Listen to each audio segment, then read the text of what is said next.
What's up, YouTube? It's your favorite magic boy, Brian. Okay, I'm probably not your favorite. You probably watch like tons of Chris Ramsey or something like that. Today we're going to talk about 6 ways to do the approach. It kind of sounds like we're about to talk about pickup artists or something. That is cringy. But some of them do have good ideas on like mind games and approaches. I don't mean like mind games like the manipulation stuff they do. That is unethical. I mean like discussion topics. They're pretty good at that. They're pretty good at making discussion topics up. And they have different ideas for approaches. But these are approaches that you would use mainly if you're working. So if you're a working magician and you're doing close-up magic and you're approaching tables or groups of people, these are perfect for that. Some of these are going to be ideas you've probably heard before, but some of them are worth repeating, and I add my own little spin to them that you might like. Others are going to be completely unique. I made them up and I use them a ton, and I know they work. At least for me. It might depend on your personality. Change it up to fit your style. I have a super high energy when I work, and I kind of jump at people a little bit. You don't have to necessarily bring that high energy to do all of these. Some of these are actually pretty low energy approaches. So let's get into it. We're going to start with the most stereotypical kind that you're taught, but I want to go into more of how to use this. So a lot of people say you can use a spring to approach people. Now, there's a couple rules with that. It can't be a thumb spring, and the reason is a thumb spring just isn't loud enough. A finger spring, super loud. So learn a finger spring, and what the idea here is you approach a table or a group of people, and you do the finger spring, and it's loud enough that they all look at you, but nobody explains what to do after that point. So what I like to do is I'll do the finger spring. As soon as they all look at me, I want to be doing something somewhat complicated in my hands, at least complicated to a lay person. Now, there is a difference between what we call flashy and what we call hard. Flashy is easy, but it looks impressive. Hard is just what I say. It's hard. Now, you don't want to drop cards in front of people.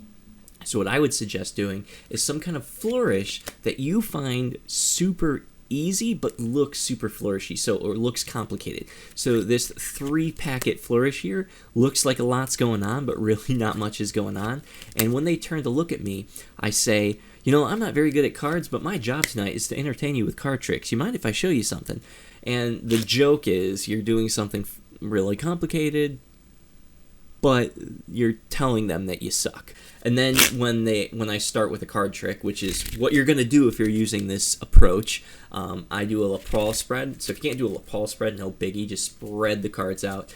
But if you can do a lapel spread, it's even funnier, because then you're like, oh, can you just do me a favor and reach out and grab any card that you like? And then the best thing to do is to go into a trick that is a magician in trouble trick, so where you get the card wrong, and you gotta really sell that, like you really screwed up. It'll be so much funnier to them, because you've just built yourself up, and then you knock yourself down. Make sure the trick, though, always ends good. You always want to have your first trick be high and end really well, so make sure that if you choose that approach, you're not gonna mess up, because if you mess up, at that point, you've lost them. And I've done that before. I've totally lost a table because I totally messed up. But it's no big deal, because always remember in your head, there's always another table. So that's the card approach. So let's talk about approach number 2.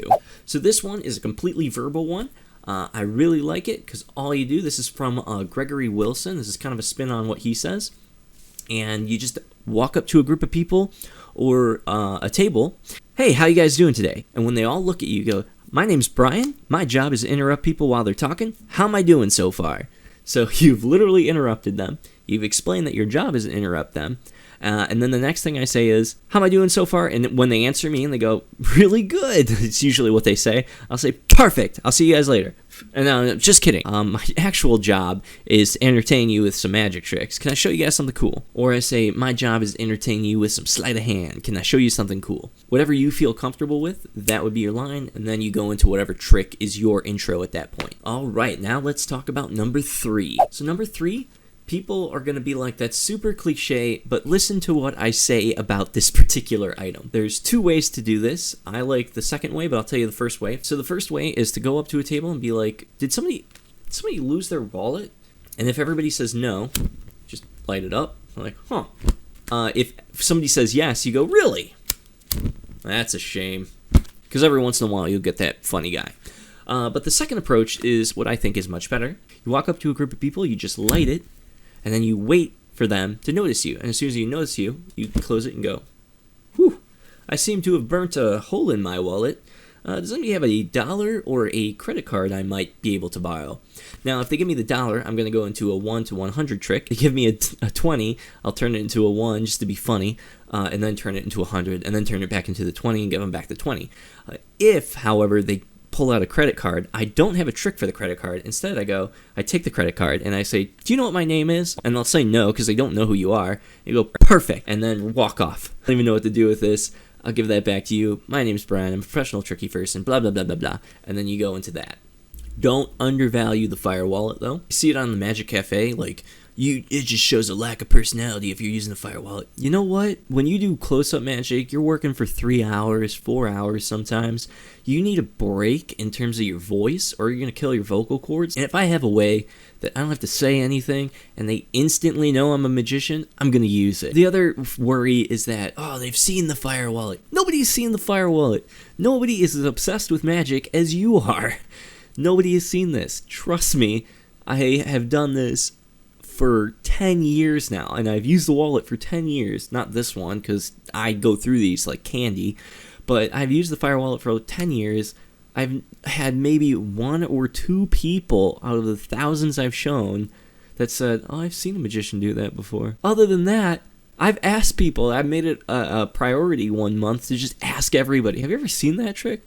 No, they haven't seen that trick. You've seen that trick because you're obsessed with magic. Let's go on to number 4. Number 4 is also a completely verbal approach. I always walk up to the table, hey, how you guys doing? You interrupt them, and I say, I'm a professional tricky person, and my job is to entertain you. If you're not entertained, I get fired. That's how this works. That usually gets people on your side because they're laughing, and they're like, whoa, wait. So every once in a while I get somebody like, really? You'll get fired if I'm not entertained? I'm going to make sure I'm entertained. Help this guy out here. I like that joke, by the way, that joke of if you're not entertained, I'll get fired. I use a similar joke when I'm doing a trick. They're really quiet. I might say like something like, if you figure it out, I get fired. You get like those 2 types of people, right? You get the people who freak out and you get the people who are just silent and stare at you. If you really want to know what that person who's staring at you is thinking, you say that to them. You're like, if you figure it out, I get fired. They almost always go, oh, there's no way I'm going to figure that out. Most people who are figuring out your trick, by the way, if you don't know this, are vocal about it. They are not going to hide that they have caught you. All right, let's talk about number 4. 4 is actually from Chris Ramsey's video. So if you've seen that video, you might know this one.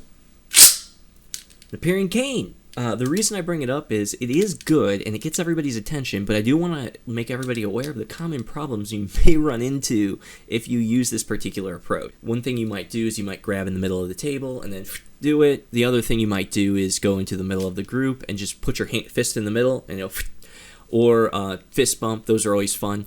But the problem I have with it is, although it's okay to do, I think it's good to do if there's like kids involved, because you can hand this to a kid and just get that out of the way. I do a lot of cocktail hours, so I don't like having to hand people something like this, but not because they'll break it, but just it makes me feel like I'm intruding too much. I'm already intruding on their space and I haven't won them over yet, so I don't want to have to hand this to them. The other way to do it is just to get rid of it. So what I like to do is just go, now to make it disappear, and just reveal how it works right there, basically. They kind of know anyway, but if you don't want to reveal it, don't use it, because you're going to have to in order to do walk-around magic. By the way, you can get these for $5 on Wish.com, and they do work. This one is actually a $5 model from Wish, but I recommend getting it from an actual magic supplier, the ones that are like $35. There is a difference. These will slice up your hands when you first start to use them until you kind of wear the metal down. I know, it's horrible. But if you get the $35 ones, they last forever. This one, you could see the paint. Here, I'm going to show you real quick. Not that I'm doing a review of these, but there's the paint is kind of missing. The $35 ones, you're not going to have that issue. The other problem, there is one other problem with these, is you can accidentally knock somebody out with them. So you want to be super careful.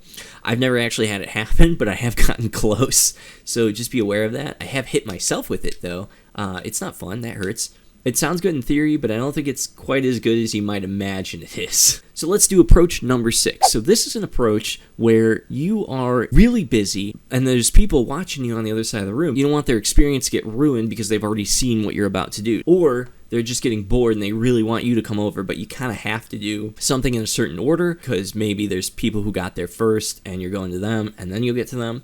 So one thing I like to do is I'll get boxes. So maybe not specifically this box, but these are super cheap. These are about $5.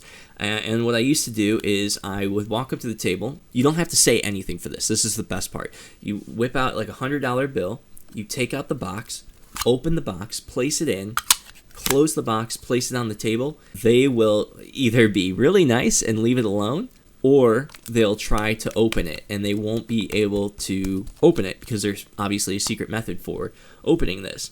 Now this is just one type of box that you can get, and I recommend actually spending more money and getting a different type of box I'm going to talk about in a moment.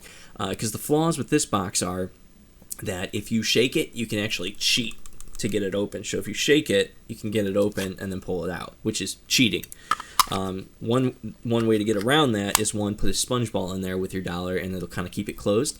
But the other way is to shake it, just to show that shaking it doesn't do anything, then put it down after you open and close it, then place it down.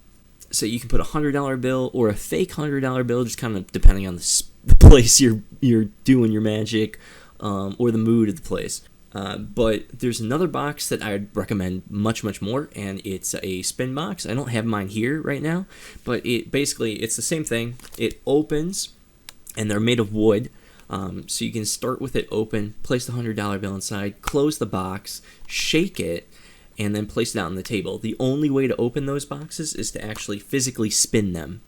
To physically spin them like that, and then they'll open. They have a bunch of pins inside that only open up if you spin the box. So those are really good because they're really hard to figure out. There are other puzzle boxes that you can get that will work in a similar manner. So this is just a really good way to keep people not only entertained, and then you don't even really have to worry about the approach later because you're already going to have something to talk about when you approach that table later. Don't say they win the 100 if they open it, because you will occasionally have people that are able to open these boxes. This box, definitely. They're most likely going to open it. I almost always put a fake in one of these. These are just conveniently always placed around my place, so I can always grab them. The wooden one's better, especially if you're doing a more upper class. What am I thinking here? Like a gala or a wedding or something like that. It looks a little bit more formal. It looks a little bit better. So I would use that for that kind of occasion. I only use this for like restaurants. All right, guys, that is it. That is 6 different ways. Hopefully this helped you. If it did, make sure to give a big old thumbs up. Subscribe, because I do more of this stuff. And I'll see you later.